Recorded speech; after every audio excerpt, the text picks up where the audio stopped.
You know you need to get your house ready to sell, but you don't want to hear it. You do get in that situation sometimes where there's some advice that you know you should listen to. You just don't want to hear it. Hey there, I'm your host, Kasia McDaniel, the host of the Creative Home Staging Show, and I'm here to give you some tough love home staging advice in this episode. It's about what you need to do, and it may not be something you always want to hear.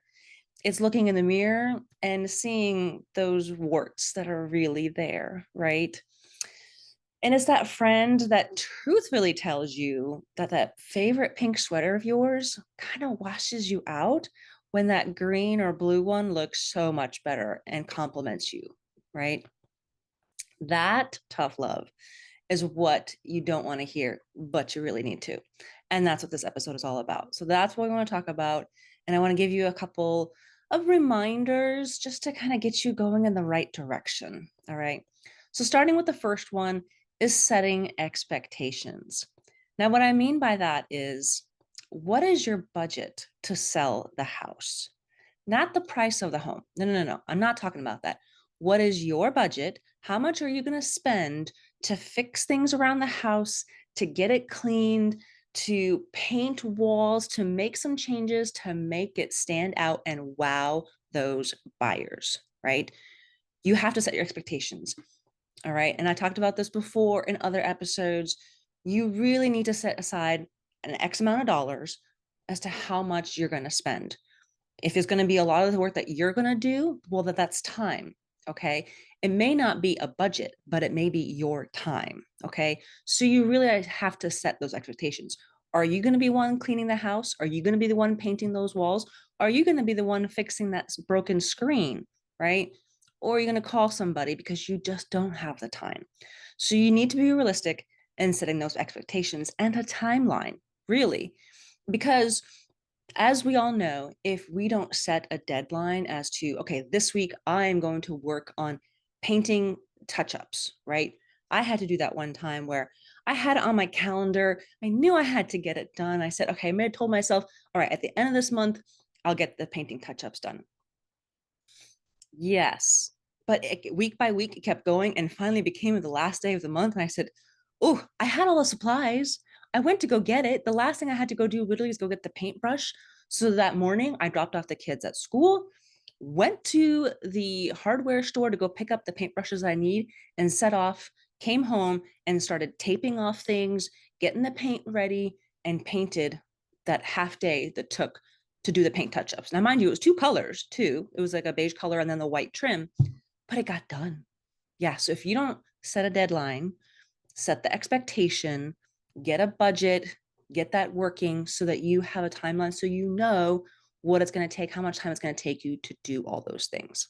Okay. Number two, do the work. Okay.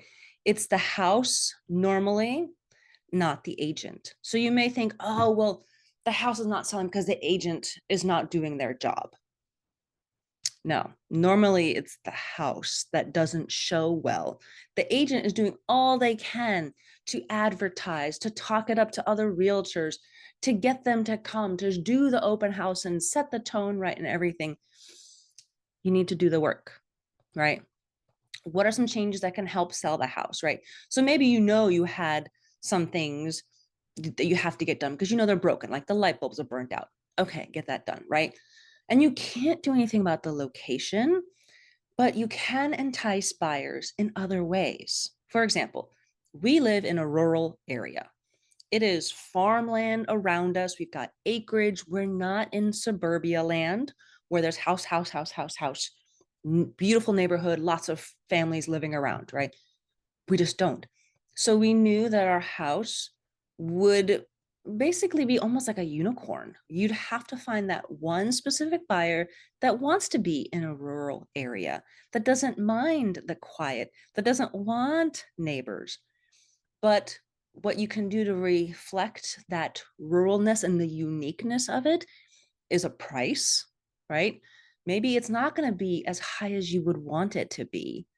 Maybe it is, but you also can entice them with other things that are in the area. Maybe because you have so much acreage, It's great for horses. Maybe that's a horse farm that will bring in unique buyers, right? Maybe you have a pool, right? In some places, when I remember when I was younger and had a younger family, I would not ever even consider a pool. Nope, the kids are too small. I'm afraid of, drowning and God forbid, getting hurt. Nope, forget it. But after we moved out here and it's so quiet and so separate and so far away from other places, I'm like, a pool would be a fantastic idea. We don't have to go anywhere. We don't have to pack up the kids, the towels, the food, the sunscreen, the whatever. You just jump out, go in before dinner, have dinner, and then go back out again after dinner, and then go take a shower and go to bed. It's right down there. You know what I mean? So a pool may be an enticing thing that your property offers, right?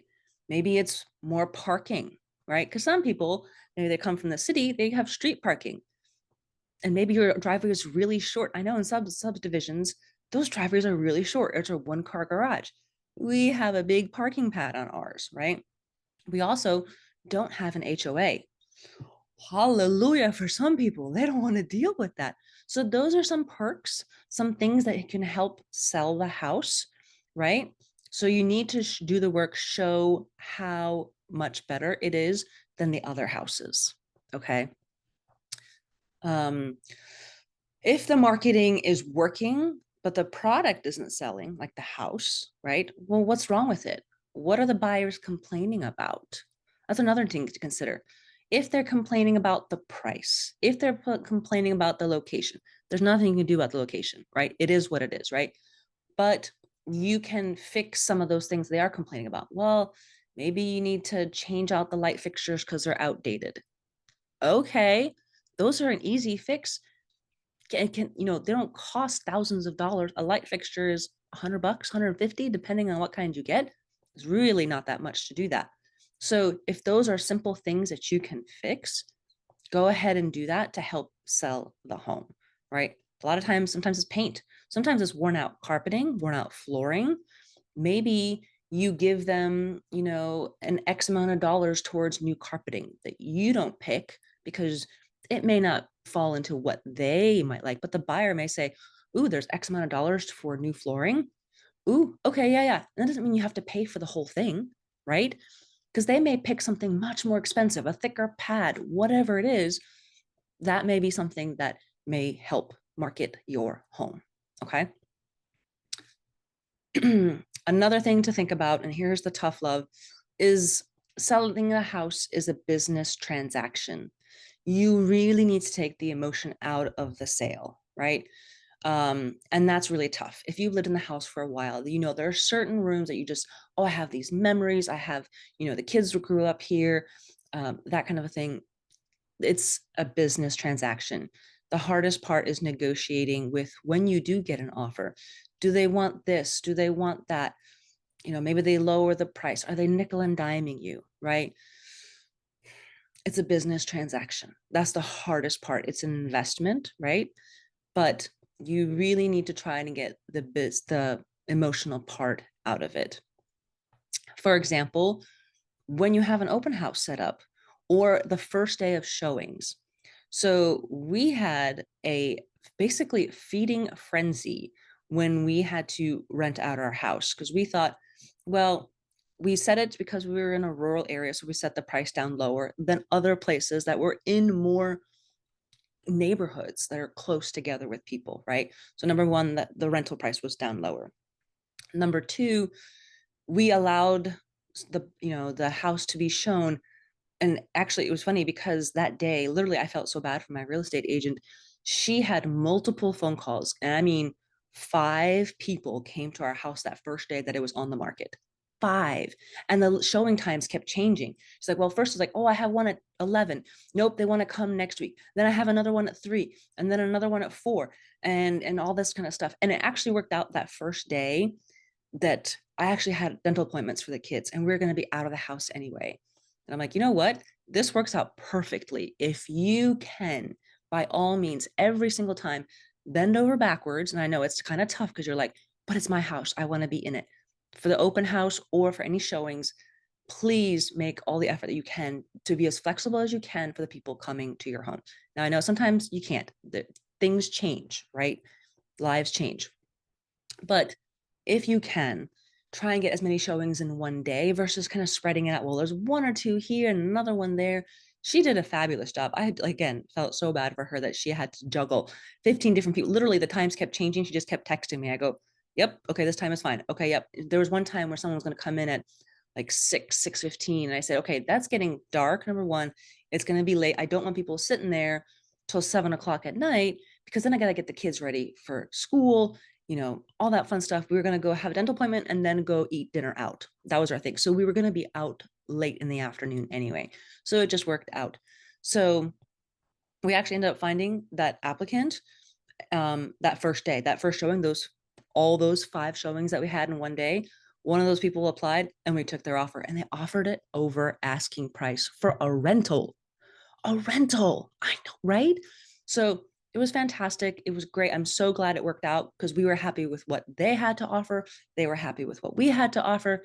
It worked out fantastic. So that's one of the things you do need to think about as a business transaction, is that you do sometimes need to make it a little uncomfortable for you to get out of your comfort zone and get it going so that people can see your house. Yes, there's lots of pictures, but it's best for them to come into the house to see what's going on. Okay. Some other tough love staging advice that I've said many, many times. You've probably read all these things too. And that's basically decluttering. That's the biggest thing that you can do.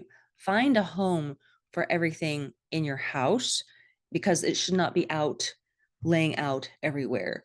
You should not have stacks of paper on your desk in your office.